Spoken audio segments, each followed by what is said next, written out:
Hello, everyone. This is Chris Sciria, and that man on my right, Mr. 30, Robert Harding. Mr. 49.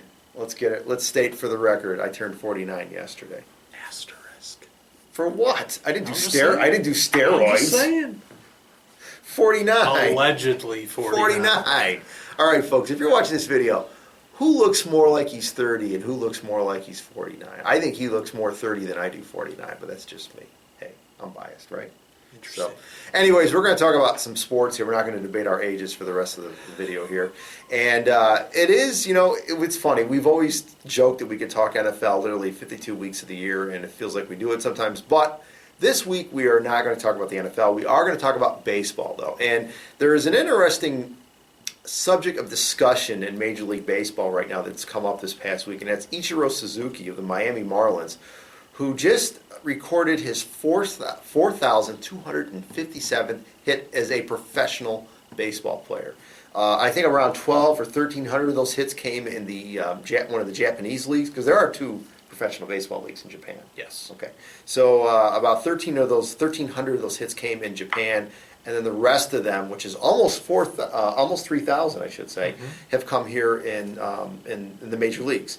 So the question is people have been debating is Ichiro the true hit king? Is Pete Rose dethroned as the hit king? And my thing is that, look, with no offense meant towards the Japanese leagues, and they're very good leagues, but it's not on the level of the major leagues, okay?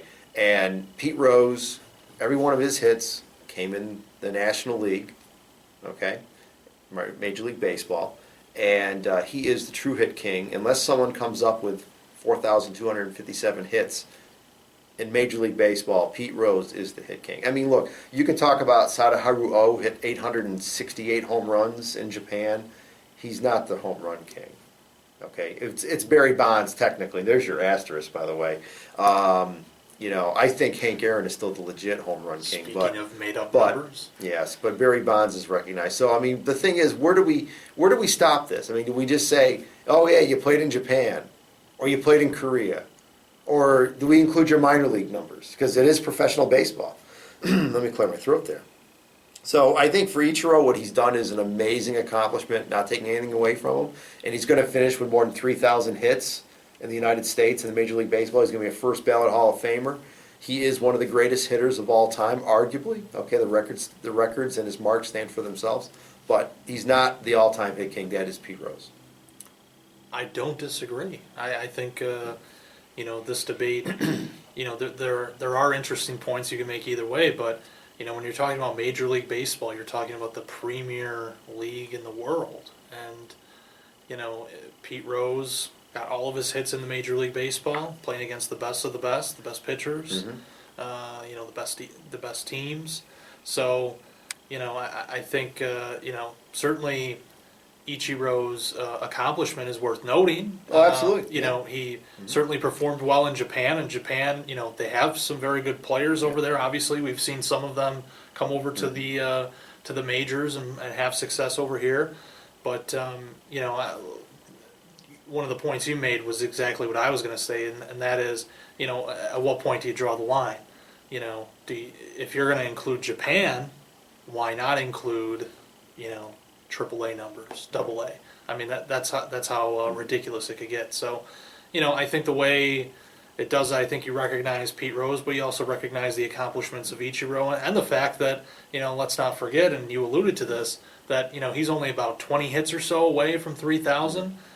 Which is, another incredible feat, 3,000 hits in Major League Baseball. So, I mean, you recognize what he accomplished playing professional baseball, but in terms of the hit king, that title's still Pete Rose. Yeah, it is Pete Rose. I'll tell you one thing. Pete Rose, when it comes to this kind of stuff, he's not giving up that crown, okay? And that's really the only thing that he has. He's not going into the Hall of Fame, at least in his lifetime, okay? He's not going to be back in baseball in any official capacity. So this is the one thing that he has, and he's not going to share it. He's not going to give it up. No way, no how. And you know something? I don't blame the guy. You know something? He played from 1963 to 1986, okay? I mean, that's 24 seasons in the big leagues, okay? And he just banged out hit after hit after hit. And he didn't miss many games. I mean, they called him Charlie Hustle for a reason, okay? Yeah. The guy always played hard every single moment that he was on a major league ball field. And you know something? He earned every one of those 4,256 hits. So I don't begrudge the guy. I think for people to say, "Oh, Pete, you need to be a little nice, a little more diplomatic." No, he doesn't. I don't think he's criticizing Ichiro. Okay, he's just saying like, look, don't give him a title that he does not deserve because he didn't do what I did, and he's got an absolutely legitimate point there. Yeah. It's, the point you raised about Pete Rose, and I mean this is his claim to fame. He can't say he's a Hall of Famer. You go to the negative, you say he's banned from baseball. He can't say much for himself other than he's the hit king, and he makes a big deal out of that. I mean, when he signs autographs, he plays up the fact that he has that record. So, and that's certainly a source of income for him.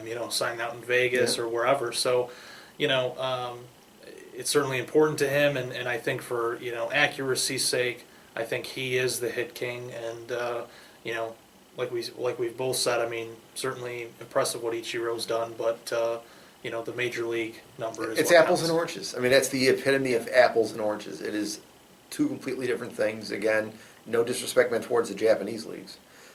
It's just too bad Ichiro couldn't have come here from the get-go. But I mean, the way that things are structured, a Japanese player has to play a certain number of years in Japan before he's eligible to play in the major leagues, because the Japanese don't want to lose their top players instantly to the majors, and I can understand that. They have a business to protect there. So, all right, you want to talk a little more Major League Baseball, sir? Sure. All right, so the Doubledays start tomorrow. That's our minor league baseball team.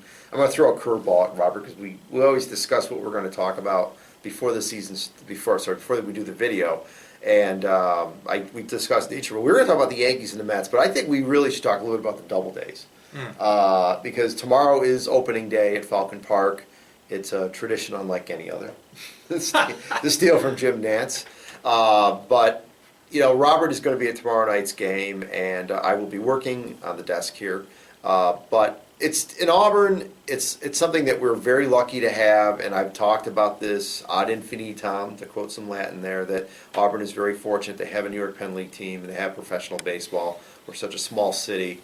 And, I mean, Robert, who did not grow up here, he grew up near Batavia. He gets it that, we're lucky to have this. Let's support it and have fun and enjoy professional baseball. So I'm glad that he's going to be out at the ballpark on Friday night.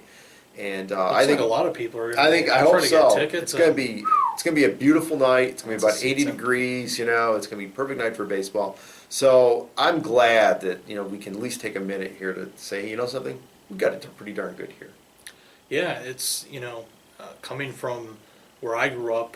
Certainly as you said, being close to Batavia, but it was a 30-minute drive for me to get to Batavia. So not exactly Yeah. Right now I can walk to Falcon Park. Mm-hmm. That's how close I live. Yep. I could walk a few blocks and I'm at Falcon Park. So that's a cool thing, and it's great. I mean, especially during the summer, you go out there any given night, and sometimes there's okay crowds, other times there's great crowds. So it's a nice thing to have, and nice thing to be able to do during the summer. Check out some pro baseball, right in your backyard. So yeah, it'd be nice to see them get started. And plus, for me, being a Nationals fan, this some of these guys could be playing on the big club. I've been to certainly Doubledays games and Nationals games. One player that comes to mind, he's hurt right now, I think, but Aaron Barrett. He pitched here, I believe, in 2011, and he's been a reliever with the Nationals for the past couple seasons. So kind of cool to say you've seen him play in Auburn and then go to Washington and watch him play there. So these guys coming in, some of them played college ball. You have some of the Dominican players, younger players that are coming up.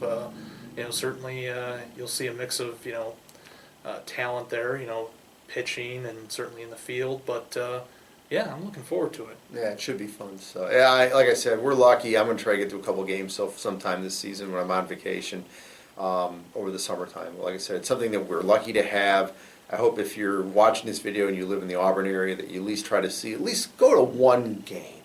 If everybody in Cuyahoga County, and there's like 50,000 people in Cuyahoga County, if everybody went to at least one game, what the attendance would be. It'd be amazing. It really would be. So, all right. Anything else you want to add? Wilson? All right, we're going to wrap it up. We will see you next week.